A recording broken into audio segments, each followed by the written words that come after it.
Miss Rosel, maraming salamat po. Thank you, Attorney Keith. Thank you, Attorney Keith. Maraming salamat. Thank you, everyone. Hindi, gusto ko lang magpasalamat. Marami sa inyo,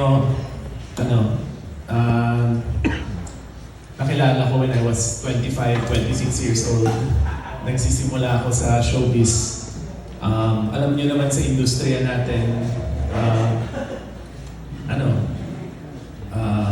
parang I think hard work defines us in this industry. Alam ko kayo, baka may pinagalingan, may pupuntahan pagkatapos nito. Yung lagari ng artista, yun din yung lagari nyo. So I just want to say, one, maraming salamat. Thank you for being here. Two, importante sa akin na dun sa pupuntahan ko. Baka isipin nyo ko na yung connection ng pagtakbo ko sa Taguig at sa Pateros sa Showbiz Press.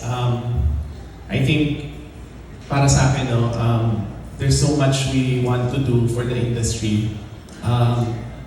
Ngayon na director, hindi lang ako director, but ilang taon na rin ako nagpo-produce. Parang mas malalim na rin yung pagkaintindi ko sa industriya. And I think working closely with sina Miss Rosel sa Producers Guild, handling our own productions, seeing that there's so much that we can do pa. And in the last few years, getting more involved sa pagpapalabas ng mga pelikula at mga series ng Pilipino sa ibang bansa. Parang nakikita ko that there's still so much that we can do together. And yun lang po, pagamat ang tumatakbo ako para maging kinatawan ng Taguig and Pateros, I just wanted all of you to know here that ako yung magiging kinatawan nyo rin, because hindi ko matatanggal sa akin yung puso ng isang taong mula sa production, yung puso ng isang taong nagmamahal sa industriya. And I also believe that the jobs, the revenue, the inspiration that our movies, our series, the entertainment sector brings will benefit the people of Taguig and Pateros, Metro Manila, at yung buong Pilipinas. So yun lang po, I don't want you to feel disassociated with my run. Gusto ko po sana, kaya nagpapasalamat ako kay Ms. Rosel, kay Sir Keith, that we are in this together, and there are a lot of people who are running who wants to fight for our industry, and I hope we also support them. Thank you. Sinuportahan niya si Senator Alan. Ngayon po ba, susuportahan niyo rin po sila sa kanilang candidacy bukod kay Direk Nino? Well, kasi during that time, di ba, my mom really supported a lot of gustong pumasok sa politika, senators. That time kasi wala pa masyadong social media. So, the media was really us, di ba? Then we support those candidates na who would really help the industry.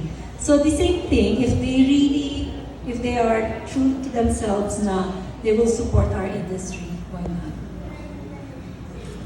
Spoken so, like the true head of our Producers Guild.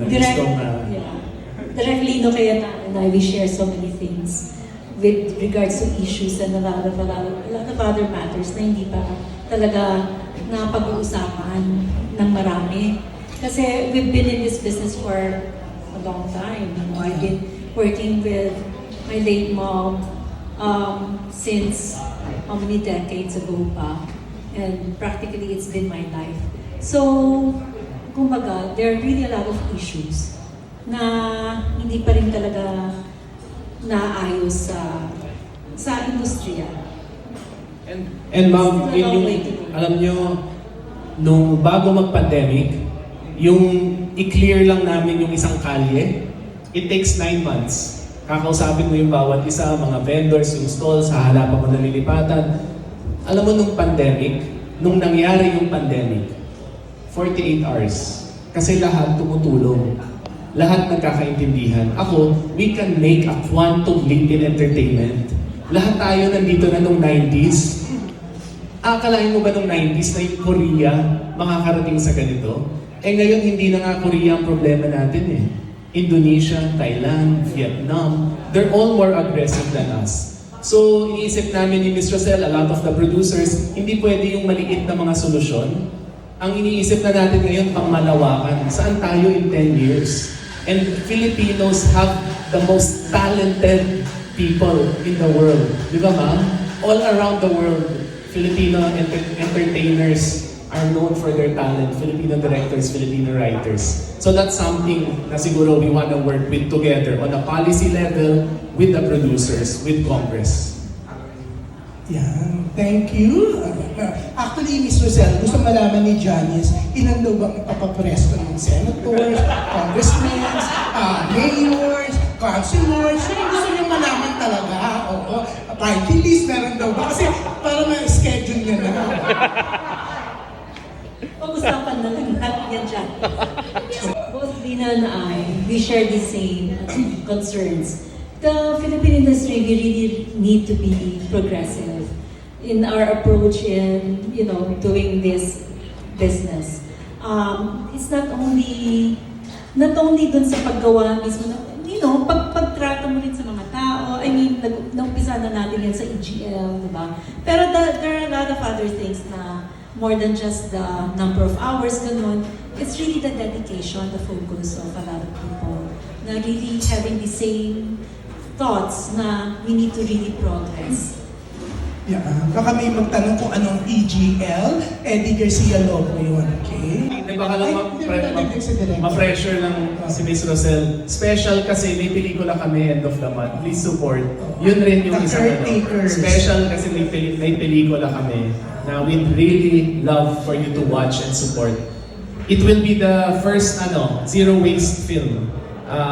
Certified siya na zero waste movie. Maiging mo ng zero waste movie sa Pilipinas. Isa sa mga advocacies namin nila Ms. Rosel, nila Sir Keith. And we hope it also continues a trend.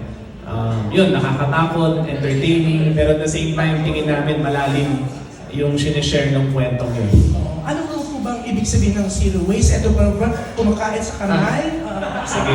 Para walang mga tapon-tapon? Maikling explanation pero maganda. Kunyari, itong lamesang to, puno ng pagkain. Pangkaraniwan, kukolektahin lang yan, itatapon. Saan pupunta? Sa landfill. Kaya sa labas ng Metro Manila, yung landfill, punong-puno ng basura. Pag napuno, maghahanap ulit ng ibang lugar na tatambakan. Pag umulan, bumaha, bumagyo, yun yung nagdadala ng sakit. Yung zero waste, sinosource natin lahat. Sige, baso, okay. Pwedeng hugasan. Tissue, pwedeng i-recycle. Natirang pagkain, pwedeng i-compose, ilagay sa lupa. So, kung metikuloso ka, walang makakarating sa landfill dyan. Pag tinignan mo yung lamesang yan, as long as you source everything, hindi mo kailangan magtapon sa landfill. So, it's a continuous process. And long-term yung effect. No? Parang yung caretakers. Yung caretakers, Liza and Dimples, nag-aaway. But at the end of the day, they're both fighting for their kids and the future of their families. Yeah, I think it's just exciting to be here to support Direct Lino.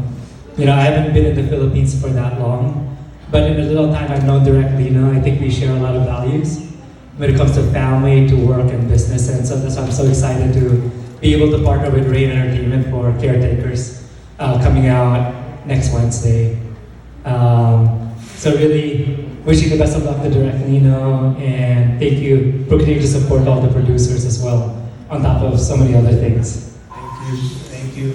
Si Attorney Keith, lagi kong pinagmamalaki sa mga kaibigan ko na parang Silicon Valley's loss is our gain. Kasi yung experience niya sa Amerika bilang abogado, pagbubuo ng mga financing para sa negosyo. Isipin niyo kung magawa niya dito, hindi lang para sa Regal, pero para sa industriya natin. Napakalaking blessing for me that a progressive, minded producer is now, my partner dito sa pelikula namin. So ako rin, excited to learn, and I hope we attract more people like Sir Keith to work with us here back home. And you're the first candidate talaga na binigyan nila ng moment na ganito direct. What does it mean to you? Of course, it means so much to me, especially because I think Ms. Rosel, Sir Keith, of course, Mother Lily represent the best of what we have in this industry. Imagine a family-run business throughout the decades. Ang dami kong kakilala, pati sa ABS-CBN, nagsimula dito. And they have such fun memories. And I think yun yung isang, susubukan ko sagutin ng konti rin yung tanong mo kay Miss Rosel. Ako naman, yung apel ako, at hindi ako nakikipag-away, no? Pero yung apel ako, pag panahon ng eleksyon, lahat ng politiko lumalapit sa atin, sa entertainment. Marami sa mga kasamahan nating mga artista, entertainment press, nagpapanalo sa mga malalaking mga politiko. So ako, yung challenge ko siguro sa mga kaibigan ng industriya, let's work together the next 3 years. And yun nga, quantum leap. Let's help, at marami nang tumutulong sina Congressman De Venecia when they passed the Creative Industries law. No? Napakalami, they incentivize it, it recognizes an industry. Pero I think there's a lot that we can do together. And if anything, ako, if there's any takeaway here, para sa akin, meron na kayong kakampi para magbuo ng mga partnerships, para mas naiintindihan tayo ng mga decision makers at mas naiintindihan rin ng decision makers yung pinanggagalingan ng mga producers, ng mga actors, kung bakit humihingi tayo ng tulong sa industriya natin. Direk, parang we're just observing lately, di ba, we're all happy in the industry na marami pa rin namang gumagawa ng pelikula, no? But the box office hasn't really been that great, I think, because of the price of the tickets. Yung bang, pag pinalad po kayo at meron ng tayong mga mga organization supporting, is it something that right away pwede nating maitrabaho in Congress, yung presyo? Yes, I think so. Pero kailangan makahanap tayo ng, and tingin ko that's something I bring because as a mayor, I work closely with the malls. So naiintindihan ko rin yung pinanggagalingan ng mga malls and the theater owners. I think unahin natin, MMFF. Ang daming pinag-uusapan tungkol sa MMFF, pero sa akin pinaka-importante, ang MMFF is about the audience. Let's find a way so that the audience, kahit bigyan ng subsidiya ng gobyerno, pero yung mga manonood sa 1-2 piso, sana makapanood sila ng pelikula. 1,000 piso, sana yung 10 pelikula mapanood nila. Pero hanapan natin ng programa para incentivize yung mall owners at yung mga producers at di maapektuhan yung kita nila. I think there's a way and I think there's a formula where government can incentivize the whole MMFF para medyo may subsidy lahat ng mga pelikula. But at the same time, yung real winner dapat ay yung audience.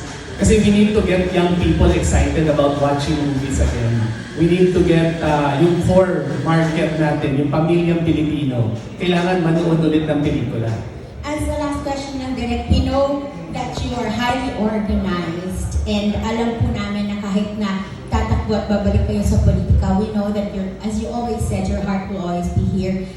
Just to assure us, because now of all these ideas that you have, with at least sa production and your collaborations, meron ka na bang planong nakaiwan in the next 3 years kung hindi mo masyadong mabibigyan ng panahon ng pain? And meron ba rin doon na mga more collaborations with perhaps with Regal na maiiwan mo nang naka-set na for sila direct Yes.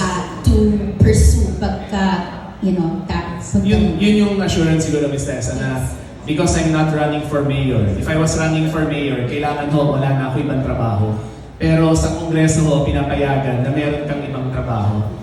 So Congress has a schedule where you can also focus on industries that are close to you or kung meron kang negosyo pwedeng patuloy. Pero sa akin, more than the business, in Congress that's setting policy para sa buong bayan, I can actually work more closely and more intimately with our industry leaders to help our industry. So tingin ko kabaliktaran, by working in Congress, I'll be able to be more intimate pa sa industriya natin, all aspects of our industry. Thank you, Direk. And Thank thank you. you sa lahat ng mga ideas mo that always inspire everybody Thank who you. listens to